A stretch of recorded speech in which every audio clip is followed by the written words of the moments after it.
ఈ యానిమేషన్ క్రైస్తవులకు మాత్రమే.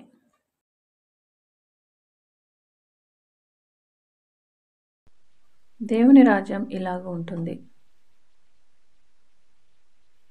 హాంకాంగ్ పట్టణం.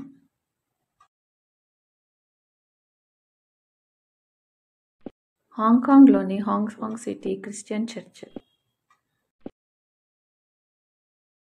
చర్చ్ లీడర్స్ కొత్త బైబిల్ బోధనలపై అంతం కాని వాదోపవాదాలు చేస్తున్నారు. ఈ అనవసరమైన వాదనలు పాస్టర్ని పూర్తిగా పిచ్చివాణ్ణి చేస్తున్నాయి. దేవా, నాకు సహాయం చేయి. తండ్రి అయిన దేవుడు ఈ ప్రజలు ఈ వాదనలు ఆపడం లేదని చూస్తాడు.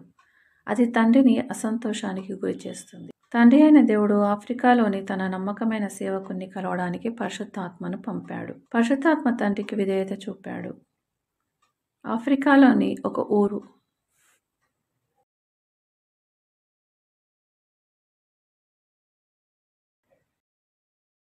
ఇతను దేవుని నమ్మకమైన సేవకులలో ఒకడైన గిద్యోను. రాత్రి పరిశుద్ధాత్మ అతన్ని దర్శించి నిద్రలేపాడు. గిద్యోను, గిద్యోను,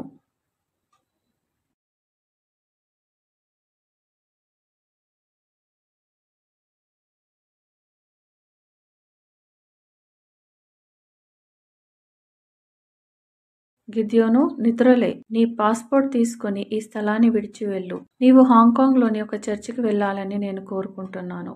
హాంకాంగ్కా? దేవా, నీ ఆజ్ఞకు నేను లోబడతాను, కానీ నా దగ్గర ఫ్లైట్ టికెట్ కొరకు డబ్బు లేదు. చింతించకు, నేను నీ దేవుడను, నీ పోషకుడను. ఎయిర్పోర్ట్కి బయలుదేరు. అక్కడ నా సేవకులు నీ కొరకు ఎదురు చూస్తున్నారు. సరే ప్రభువా. గిద్యోను, నా రాయబారిగా నిన్ను అభిషేకిస్తున్నాను. నిన్ను ఎవరు పంపారని ప్రజలు నిన్ను అడుగుతారు. నేను హాంకాంగ్కి దేవునిచే పంపబడ్డ దేవుని రాయబారినని వారికి చెప్పాలి. అర్థమైందా? సరే ప్రభువా, మంచిది, బయలుదేరు. గిద్యోను హడావుడిగా ఎయిర్పోర్ట్కి బయలుదేరాడు.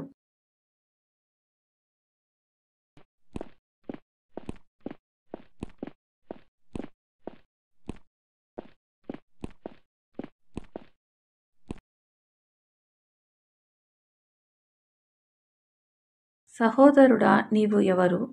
నేను హాంకాంగ్కి దేవుని రాయబారిని. సరే సహోదరుడా, ఇదిగో నీ ఫ్లైట్ టికెట్ మరియు ఆహారం కొరకు డబ్బులు. వందనాలు సహోదరుడా. ఫ్లైట్ గేటు గుండా వెళ్ళు. నీ కొరకు ఏరోప్లేన్ ఎదురు చూస్తుంది. వెళ్ళు నా సహోదరుడా, వెళ్ళు. దేవుడు నీతో ఉన్నాడు. హాంకాంగ్లో కొన్ని రోజుల తర్వాత పరిశుద్ధాత్మ గిద్యోన్ను చర్చికి నడిపిస్తుంది. అబ్బా, ఎంత పెద్ద చర్చ్ ఇది! దేవా, నాకు నీ సహాయం కావాలి అని పాస్టర్ ప్రార్థిస్తున్నాడు. హాంకాంగ్కి నా రాయబారిని పంపిస్తానని నాకు వాగ్దానం చేశావు కదా, ఎప్పుడు పంపిస్తావు దేవా? Excuse me sir. హలో సహోదరుడా, ఈ చర్చ్ పాస్టర్ ఎక్కడ? నేను హాంకాంగ్లోని చర్చికి దేవుని రాయబారిని.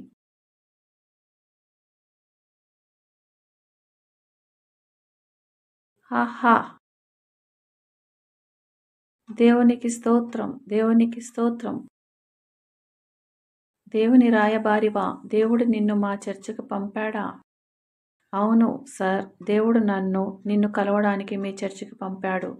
దేవునికి స్తోత్రం. దేవుడు మా ప్రార్థనను విన్నాడు. మా మొరను ఆలకించినందుకు వందనాలు తండ్రి. ప్రియ సహోదరుడా, మా చర్చిలోనికి నీకు స్వాగతం. తర్వాత చర్చ్ లీడర్స్కి, పెద్దలకు అత్యవసరమైన మీటింగ్కి పిలిచారు. సోదర సోదరీమణులారా, మీ విలువైన సమయాన్ని ఇచ్చినందుకు, ఈ మీటింగ్కి వచ్చినందుకు వందనాలు. ఈ మీటింగ్ ఎంతో ముఖ్యమైనది. బైబిల్ యొక్క కొత్త బోధనల విషయమై మన వాదనలు దేవుడు విన్నాడు. మన సమస్య తీర్చడానికి దేవుడు ఆఫ్రికా నుంచి ఒక మనుషుని మన చర్చికి పంపాడు. ఆ మనుషుడు ఇతడే.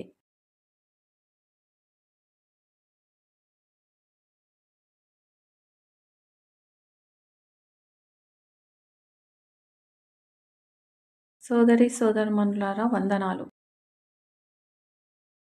పాస్టర్, దేవుడు మన కోసం ఆఫ్రికా నుంచి మనిషిని ఎందుకు పంపాడు? మనలో ఒకరిని ఎందుకు పంపలేదు? ఎందుకు? లీడర్స్ అంతా గొనుగుతూ బాధపడుతున్నారు. స్నేహితులారా, నేను దేవుని రాయబారిని కాబట్టే దేవుడు నన్ను ఇక్కడికి పంపాడు.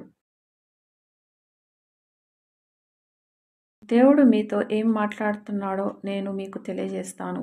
దేవుని స్వరాన్ని వినండి.